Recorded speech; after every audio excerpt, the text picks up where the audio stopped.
Before we go deeper to our topic, let's have a game first. The title of the game is the Arrange or Lose Me.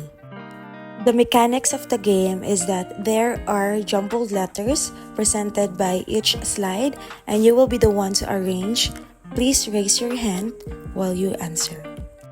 So here is the first jumbled word. You are right, it's management. Here is the second one. All right, you're correct, it's beef. And lastly, the third one. Perfect, you are right, it's production. So our topic for today is about the beef production management. But before we dig deeper, let me read you the learning objectives. At the end of the lesson, the students are expected to identify the key factors influencing beef production efficiency, including their breeds, parts, diseases, and health management. Enumerate on what are the preventative steps to avoid the cow from any diseases or to protect their health conditions. And develop proficiency in analyzing and informed decisions regarding breeding, feeding, health protocols, and overall management strategies in beef production systems. We can all achieve these learning objectives with your cooperation. Kindly please read the introduction. Thank you. Thank you, students. Who among you here have an idea on what is beef production management? Anyone? Okay, beef production management involves overseeing various aspects of cattle farming to ensure efficient and sustainable production of beef. So with the help of the beef production management, we can learn on what are the processes are being done during the beef management. So let's move on to the beef types. The first type is the grass-fed beef. A grass-fed beef is a cattle raised primarily on a diet of grass or forage. The next one is the grain-fed beef. A cattle raised on a diet primarily consisting of grain such as corn. The third one is the organic beef. An organic beef is a cattle raised without synthetic hormones or antibiotics and fed organic feed. So let's move on to the cow breeds.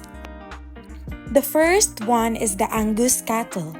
Angus are among the top beef cow breeds. This breed was once thought to be a freak without horns, but are now very popular breed. The second one is the Holstein. Holstein Friesian or just Friesian are a type of cow originally bred in Europe and is a very popular breed for dairies. The third and last one is the Hereford. The Hereford cow is a friendly and easygoing breed among other breeds of cattle. They are known for their beef. After discussing the different cow breeds, let's move on to the parts of a cow meat. The first part is the chuck. Comes from the fourth quarter, consisting of parts of the neck, shoulder blade, and upper arm. The next part is the rib, made from the top part of the center section of rib. The third one is plate, also called the short plate. Next is the brisket, one of the most flavorful cuts of meat. The fifth part is the shank. Beef shank is the leg of the animal's thigh. Next is the short loin. The beef short loin is only about 16 to 18 inches long. Next is sirloin, another large section of the carcass that runs from the 13th rib all the way back to the hip bone. Next would be the tenderloin. Most tender cut of beef is the beef tenderloin, and it is found within the loin. The second to the last part is the flank. Beef flank can be cooked on the grill. The last one is the round. Beef round, primal cut, basically consisting of the back leg of the steer. So those are the parts of a cow meat. Let's move on to the diseases and prevention in beef production management.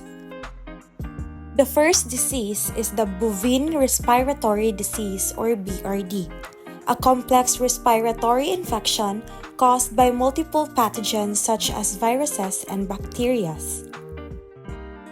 The prevention for this is the preventive measures include vaccination against common respiratory pathogens, minimizing stress during transportation, and maintaining good ventilation.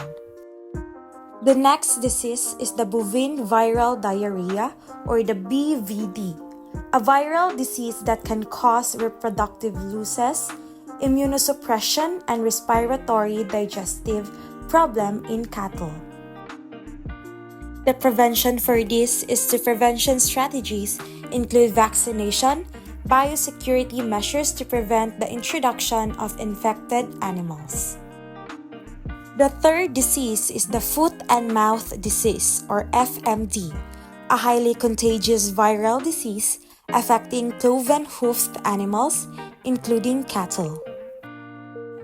Prevention for this involves strict biosecurity measures such as controlling animal movement, quarantining infected herds, and vaccination.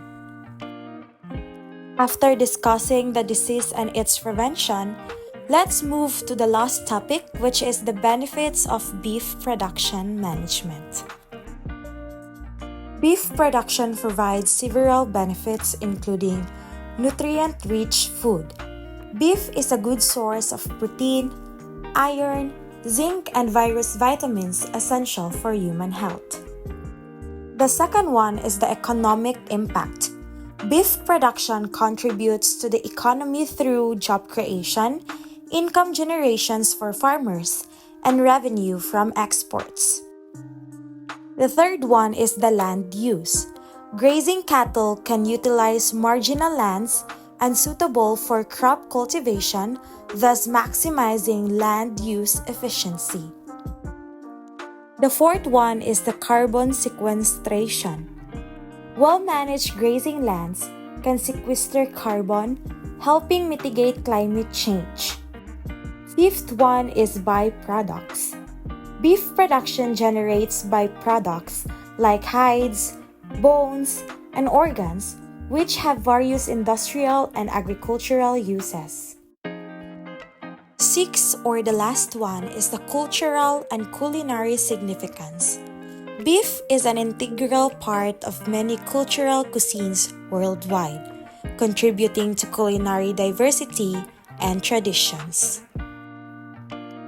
However, it's important to note that beef production also possesses environmental challenges such as greenhouse gas emissions, land degradation, and water consumption, which need to be addressed through sustainable practices.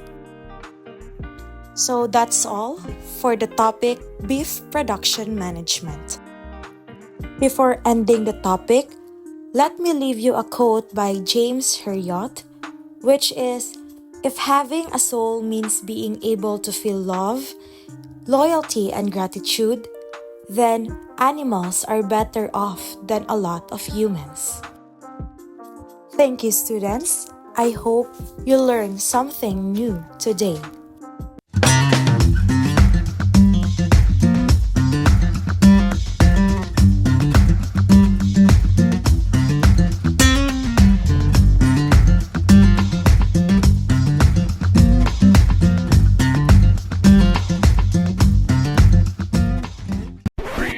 Using Powtoon.